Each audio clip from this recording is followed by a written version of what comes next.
A First-Rate Madness summary. A First-Rate Madness shares the stories of many world leaders and explains how they prevailed despite their mental illnesses and struggles, showing you how to turn your psychological disadvantages into leadership strengths. Some of the most brilliant people I know suffer from depression or other mental illnesses. Look throughout history and you'll see many influential people had similar ailments. I've often wondered if there is a connection between sickness of the mind and brilliant leadership. Although not all great leaders are depressed, I now have some evidence to back up this belief. Nasir Ghami's A First-Rate Madness, Uncovering the Links Between Leadership and Mental Illness gives some strong arguments for my hypothesis. While I believe there is more science needed to determine the truths Ghami teaches, it's still a fascinating start to an important conversation. After all, mental illness often gets cast in a bad light. Because of this, there is a stigma around it that runs strongly throughout society. However, by acknowledging the struggles many world leaders had, and the possible benefits that mental state had on society, we can break the stigma. We can come to celebrate the usefulness of psychiatric illnesses instead of fearing them.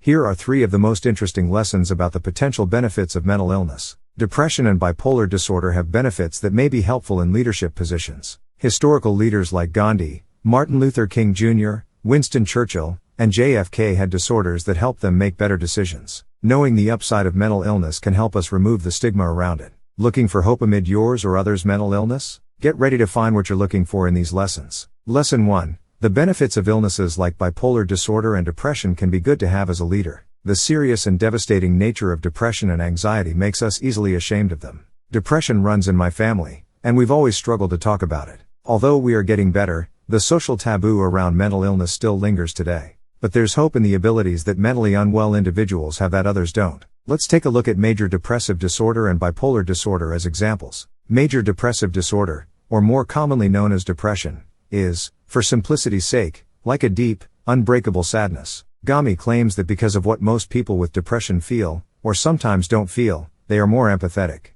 People who are depressed can thus better understand the difficulties of human experience. Bipolar disorder, on the other hand, is when people experience depressive episodes but also manic periods as well. They may oscillate between sadness and euphoria frequently, even within hours. Often spontaneous, these people have heightened moods on both ends of the spectrum. People with bipolar disorder spend time in the outlier regions of emotional highs and lows, where most other people never go. Ghami believes that because of this, they're more likely to see things from those outlier perspectives. They may be more creative than the rest of us. Let's see how this, along with the benefits of depression, have helped society in times past. Lesson 2. Nations have made it through difficult times throughout history because of their mentally ill leaders. Did you know that Martin Luther King Jr. and Gandhi both tried to commit suicide when they were young? The 2 of them suffered from depression that started in childhood. Later in life, it appears that the stresses they had made their mental state worsen. This makes sense knowing the great changes each of these individuals brought about in the world. Consider the heightened sense of compassion that depressed people have. The civil rights movements of King and Gandhi both were, at their core, just radical empathy.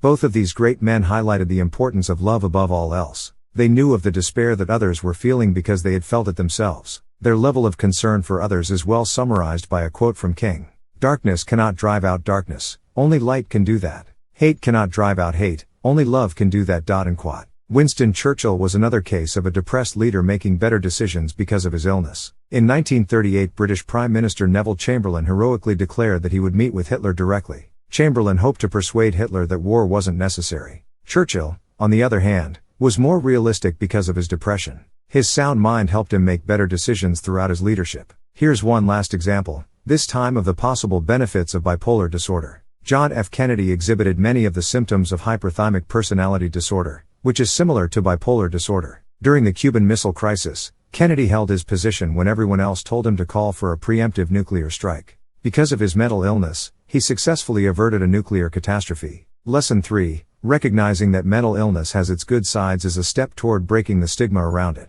Let's wrap up with a deeper dive into a point we've mentioned before. We know that mental illness continues to be a taboo subject in many places around the world. While many people are breaking free of the stigma, countless others continue to struggle in silence. It only makes sense for society to be afraid of something they can't understand. But we must stop the progression of mental illnesses, and the spread of the stigma around it. This is where these upsides we've discussed come in handy. First, we need to accept the mentally unhealthy states of some of our past leaders. We must admit the positive contributions these individuals made despite their challenges. This leads to the conclusion that those with illnesses like depression and bipolar disorder have made a difference in the world. Society is a better place because of the decisions of these leaders which were influenced by their mental illnesses. From here, we can see that anyone, regardless of mental state, can make a positive contribution to society. Depressed or anxious people, those with bipolar or eating disorders, and all who struggle with mental illness can change the world. By acknowledging these facts, more will admit that they need help. And when people accept their weakness, they can start the first steps to healing and recovery.